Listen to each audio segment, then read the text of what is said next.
Hello everyone! This is the next episode of my experiment. Again, I skipped the previous week, so this is the episode both for week 5 and 6. I have decided that I will be doing something differently each episode. So in the previous one, I wrote a text for my speech. In this episode, I have decided that I will be speaking more freely without a prepared text, and that I will be trying not to make a lot of takes and not to start over every time like I'm used to. So this time I will not go through the list of updates like before, but I will focus on only one thing that I have watched over the previous weeks. And this one thing is a talk of Jonathan Pageau at a conference. The conference called ARC. It stands for the Alliance of Responsible Citizenship. The conference was organized by a group of people, including Jordan Peterson. That's how I found out about this conference. I found this talk very interesting and very important. And at first I even decided that I want to retell this talk very close to the original. And I even made a detailed notes of this talk. But then I understood that it will be the same like in the previous episode, like having the prepared text, and that I will be limited by it. And I decided that I will still retell this talk, but with my own words and more freely. So let's begin. The talk is called "What is the Supreme Good?" And in the beginning I have to mention that one of the main topic of Jonathan's work in the internet is explaining the language of the religion, tradition, the language of old scriptures to the modern people. And this talk is one of those attempts to explain things like God, religion, worship to the modern people.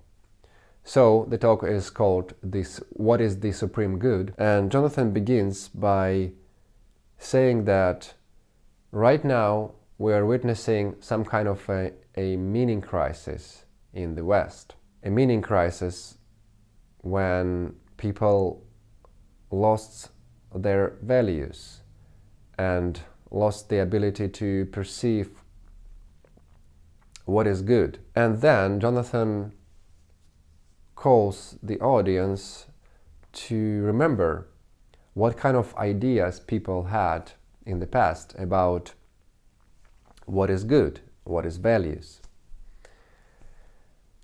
And he remembers the ancient ideas. A long time ago in the ancient Greece, thinkers were trying to figure out the source of all things, the underlying principle of everything. And some thinkers were offering different ideas like what is this main principle?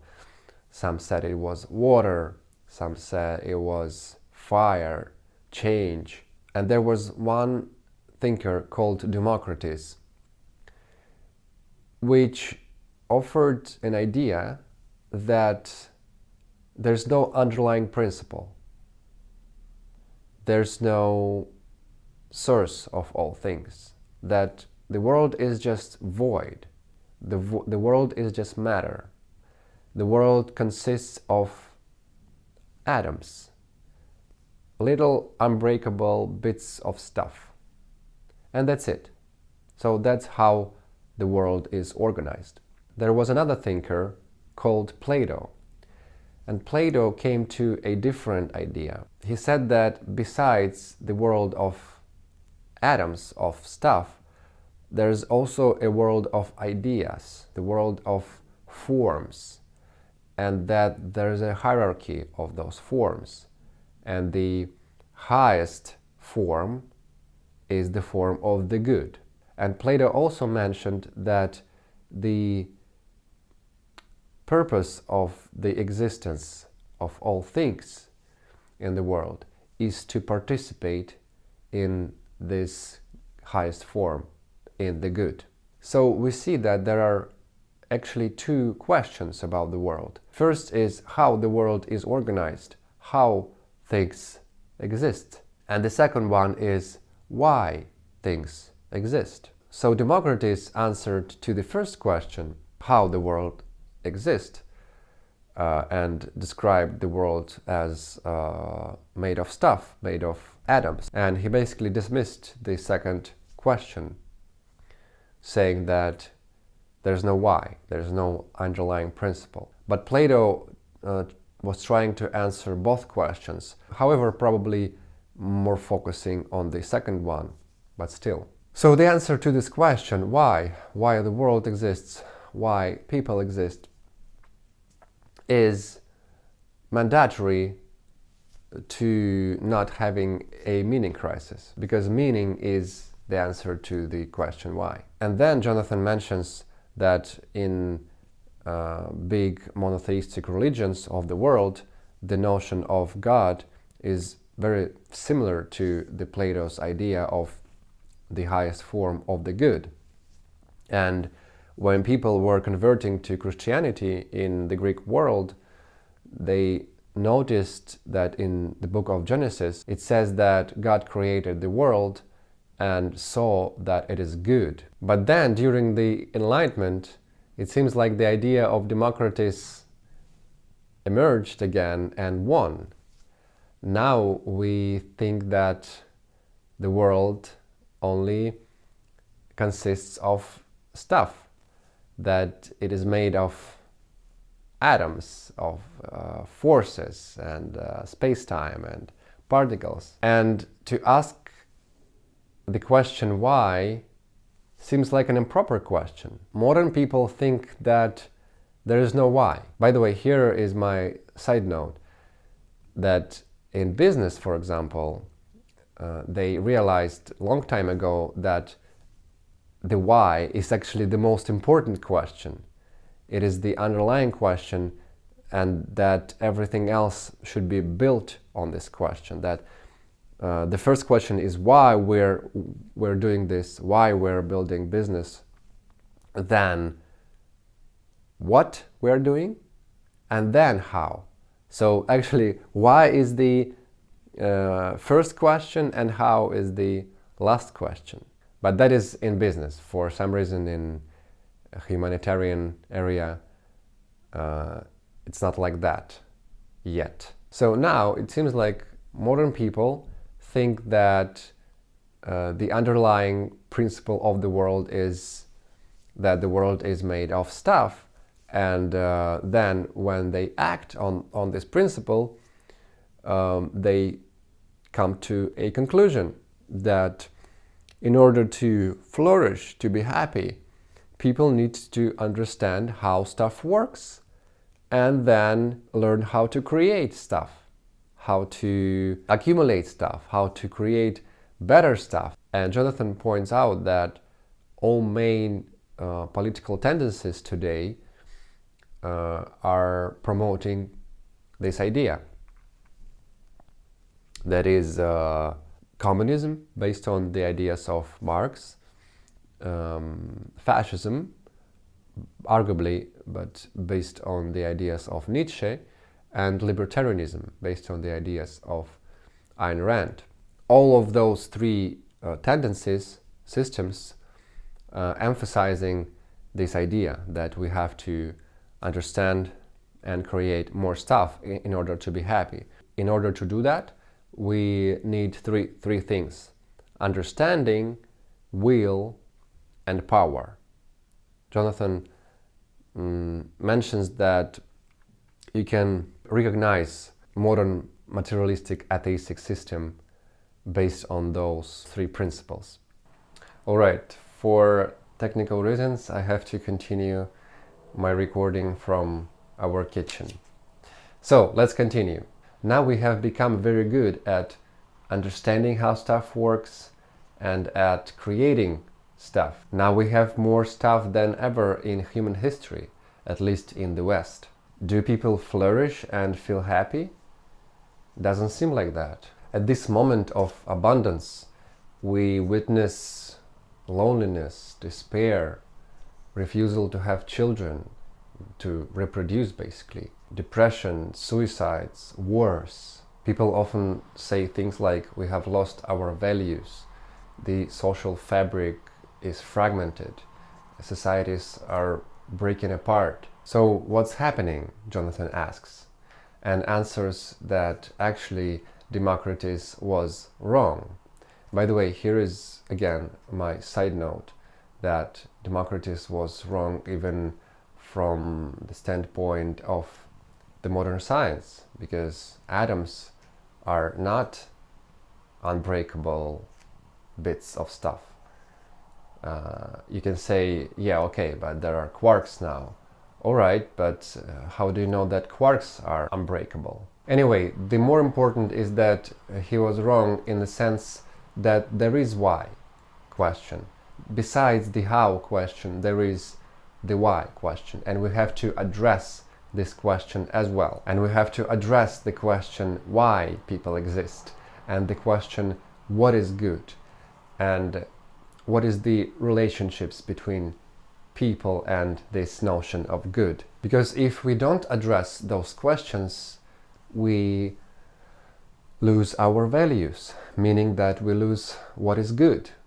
We despair, meaning that we cannot perceive what is good anymore. And we fragment, meaning that we forget how good it is to be together and the reason why we are together in the first place. So it seems like we have to switch our focus from understanding how stuff works and creating more stuff to understanding the meaning of our existence and our coexistence. Seems like we have to switch from describing the world in terms of forces, particles, and space-time to the terms of categories of human consciousness, like attention, love, relevance, and care. Because the human world is made of exactly these things, of love and care and attention. Because without love, without care, there is death. And if we care for the wrong things, we will cause problems for our society. And here Jonathan finally moves to describing what are the notions of God and worship. He says that actually God is the value that we care about the most. This is the highest value that we put above all, above everything. It's something that guides us like a star. It's something that unifies the group of people who have put this value above all. And of course, this thing, this highest value, will get special attention. And this special type of attention that this value gets is actually worship. So first we start to talk about values, about what is good, and we can say that, well, obviously to be healthy is good, to have a good family is good, to have money is good. Like for some people it's traveling, for other people it's cars, for other people it may be freedom, knowledge, safety. But getting back to the initial topic of this talk, which is what is the supreme good, none of what I have listed is actually the supreme good. And it's very dangerous to put any of those goods above everything, because in this case it will become a god to us and it will suppress everything else, and everything else will be sacrificed in favor of this god. Jonathan argues that exactly that happened during the COVID pandemic, because during that time authorities in the West put safety and control above everything else, above all other goods, and put half of the world in lockdown. Of course, safety is a good, but not the most important one. There are other goods like mental health of our children, their education, the communion with our families, our religious practices, and other aspects of our lives that provided meaning and purpose. So, what exactly is the supreme good, finally? And surprise, it cannot be defined. It's ineffable, like philosophers and theologians say. It cannot be described with words. For people on the believing side, Jonathan offers the poetic phrase from Dante's Divine Comedy, and the part of it says something like, "The love that moves the sun and the stars." But it doesn't make any sense for people who are used to scientific worldview. To them, to the secular people, Jonathan says, just know that the supreme good is not any of the regular goods that people used to chase. It's not money, it's not energy, it's not freedom, it's not equality, it's not family, it's not safety. All of those values are good, but they should not become the supreme good, or they will become vices that will tyrannize us and make us suffer. So don't stop at the goods that you care about today, and always aim higher. And this will be the first step towards the supreme good, or a God. And again, here is my side note. I heard a good phrase. It says that if you put God at the first place in your life, everything else will take their own right places. I'd like to remember that. If I think about that attentively enough and thoroughly enough, and if I will try to implement this approach in my life could change. So that's it. It was the talk from Jonathan Pageau. I'm really happy that I made this retelling. And for the record, in the beginning of this video I said that I will try to speak freely, but in reality I had to look into my notes because it's still very hard for me to speak about complex topics without any text. But I'm learning and I'm getting better. That's it for this episode. See you in the next one. Bye.